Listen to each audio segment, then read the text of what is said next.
नव वर्ष की ये पावन बेला आपको और सभी प्रेमियों को बहुत बहुत मुबारक हो।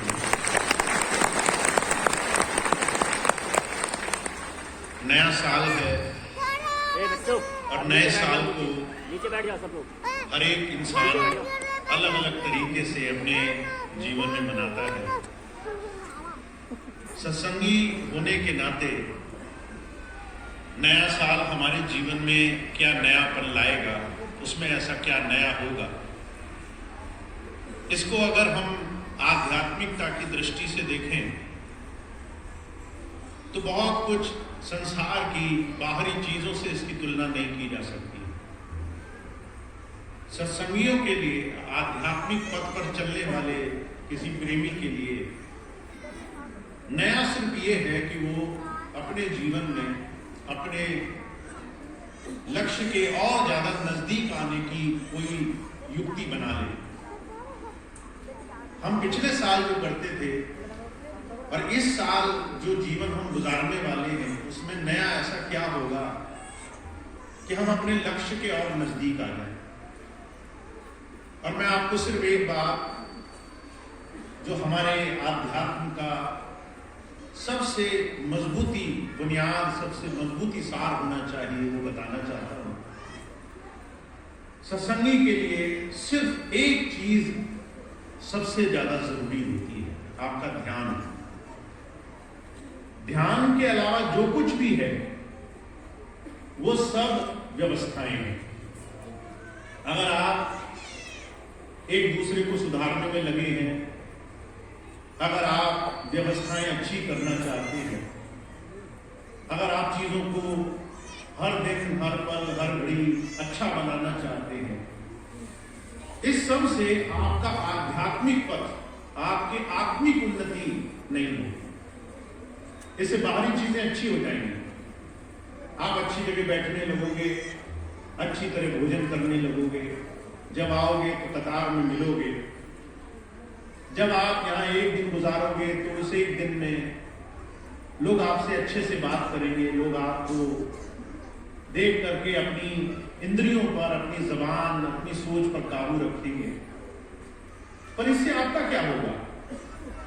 आपके आध्यात्मिक पथ में, आपके अपनी कमाई में इससे क्या भला होगा? ये बात आपको आज समझनी है। अभी थोड़ी देर पहले मेरे पास एक बहन जी आई और आकर कहने लगी, मैं भी सत्संगी हूं, मेरे परिवार के लोग भी सत्संगी हैं, बेटा आप सत्संग में नहीं आना चाहता, मैं ऐसा क्या करूं, मैं ऐसा क्या नियम करूं, ऐसी क्या सेवा दे दूं उसके नाम की कि वो लड़का सत्संगी बन जाए? क्या ये संभव है कि हम किसी और के लिए कुछ ऐसा अनुष्ठान कर दें जिससे वो सुधर जाए? हम सत्संगी होने के नाते अपने जीवन के आचरण से सिर्फ दूसरे को प्रभावित कर सकते हैं। अगर आप अच्छे बन गए तो कोई दूसरा इंसान उस अच्छाई से लाभ लेना चाहे वो ले सकता है, पर आपकी अच्छाई दूसरे इंसान के जीवन को बदल दे, दूसरा इंसान आपकी तरह करने लग जाए, इस पे आपका कोई बस नहीं है। इसलिए आप चाहे परिवार के लोग हों, चाहे आप सामाजिक पुरुष हो, आध्यात्मिक पथ पर चलने का मतलब है आपका खुद का भला हो जाना। आप खुद अपने लिए कैसे अपने जीवन को सही दिशा में ले जाओगे। और इसमें भी सिर्फ एक ही चीज मायने रखती है, आपने अभ्यास क्या किया, आप क्या जान गए, क्या समझ गए, कितना आपको ज्ञान आ गया। ये सारी चीजें भी आपकी उन्नति नहीं करेंगी। आपको सुधार दे हो सकती है पर आपकी आत्मिक उन्नति नहीं करेंगे। महाराज जी इस बात को कहा करते थे, emotions, feelings, influences, these all are subject to either. Emotions कहते हैं आपके मन के भाव को, आपकी फीलिंग्स क्या है यानी आपकी मनोवृत्ति क्या है, इन्फ्लुएंसेस यानी आपने जो पढ़ा और पढ़ने के बाद जो आपने नतीजा निकाला, आपने शास्त्र पढ़े, आपने किताबें पढ़ी, आपने रामायण, भागवत, आपने महापुरुषों की कहानियां सुनी, उससे आपके दिल में क्या असर पड़ा, ये सारी चीजें भक्ति में नहीं गिनी जाती। यानी आपके मन में जो जो भी हो रहा है वो सारी चीजें सिर्फ एक परछाई है, एक इरर कह दिया महाराज जी ने, इरर कहते हैं गलती को। आपकी आत्मिक उन्नति में आपके मन में क्या हो रहा है उससे आध्यात्मिक उन्नति नहीं होगी। तो आपके भाव कैसे हैं, आप किसको पूजते हैं, आप कैसे अनुष्ठान करते हैं, आपके रीत रिवाज क्या है, बाहरी जितनी चीजें आप अच्छा महसूस कर रहे हैं, बुरा महसूस कर रहे हैं, इससे आपकी भक्ति नहीं होगी। सिर्फ एक चीज भक्ति में गिनी गई है, आप दृष्टा बने कि नहीं बने। Seeing is above all. आप जब आंखें बंद करोगे तो आप क्या देखोगे, और जो देखोगे उसमें अपना मन, अपनी बुद्धि, अपना ज्ञान, अपनी समझ तो नहीं लगाओगे। मैं आपको दो उदाहरण इस आत्मिक उन्नति, इस अभ्यास के बारे में बताऊं जिसको आप अपने जीवन में थोड़ा टटोल कर देखना। कल मेरे पास एक बहन जी आई और आकर कहने लगी, भैया जी जब हम ध्यान करते हैं तो स्वामी जी का स्वरूप दिखाई देता है, स्वामी जी की आवाज आती है, हमें बड़ा अच्छा लगा।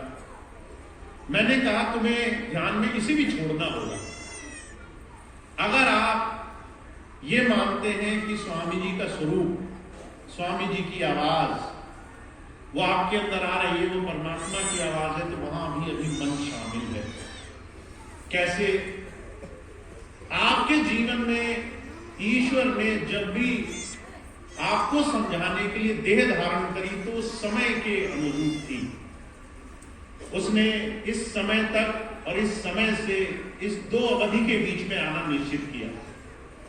तो जो कृपाल सिंह जी महाराज आए, उनके अंदर वही परमात्मा की शक्ति थी, पर जब उन्होंने स्वामी जी के अंदर काम करना स्वीकार किया, जब स्वामी जी के अंदर वो शक्ति प्रकट हुई तो वो स्वामी जी का रूप बन गई। शक्ल सूरत महाराज जी की नहीं रही, अब स्वामी जी की हो गई। आवाज अब महाराज जी की नहीं रही, अब वो स्वामी जी की हो गई। स्वरूप अब जो हमें समझ में आता है वो हमारे गुरु का हो गया। पर अगर आप किसी हुजूर कृपाल सिंह जी महाराज के सत्संगी से पूछोगे कि भाई तुम्हें किसने नाम दिया, तुम्हारा गुरु कौन, तुम्हारा गुरु स्वरूप कौन, तो वो कहेगा हुजूर कृपाल सिंह जी महाराज। कहेगा कि नहीं कहेगा? स्वामी जी से जिन्होंने नाम लिया वो कहेंगे स्वामी जी। पर जब हम ये मानते हैं कि वो ईश्वर, वो जो देह धारण करता है, जो विधेय है, जो निराकार है, जो शरीर सिर्फ इसलिए धारण करता है कि तुम्हें और हमें उनकी भाषा समझ में आ सके। इस संसार में जब तक हम रहें तो हमें ये समझ में आ जाए कि जीवन को जीना कैसे है, सिर्फ इसीलिए वो शरीर धारण करके आया था। तो इसका मतलब है उसका बाहरी अनुभव वो अनुभव था जो हमने स्वामी जी के रूप में देखा। जब तुम आंखें बंद करके ध्यान साधना करोगे, तुम्हें उस बाहरी रूप से भी ऊपर जाना है।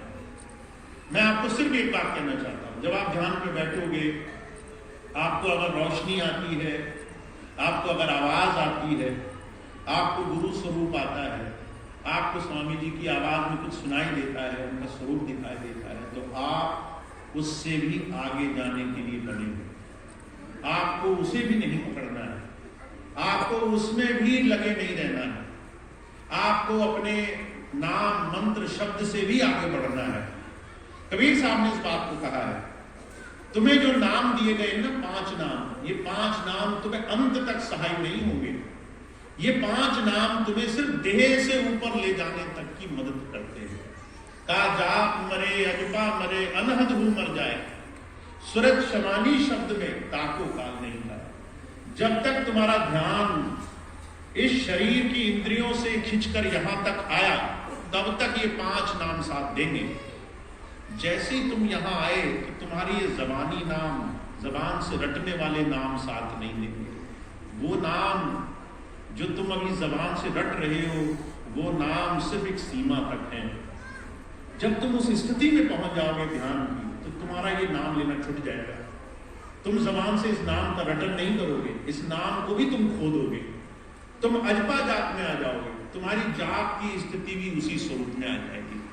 मैं आपको क्या समझाना चाहता हूं, आंखें बंद कर जब ध्यान में बैठो, सबसे मुक्त हो जाना ध्यान है, अपने आप से भी मुक्त हो जाना ध्यान है। अपने अनुभव से, अपने अंदर की सोच धारणाओं से जो भी आप मानते हो उस सब से आगे बढ़ जाना ध्यान है। जब आप आंखें बंद करके बैठो तो जो भी दिखे उसे छोड़ते जाना, यही ध्यान है। और इस ध्यान को आप अगर बहुत कीमती मानते हो, अगर संसार की सबसे बेशकीमती चीज मानते हो, तो इसको आप कम समय नहीं दे सकते।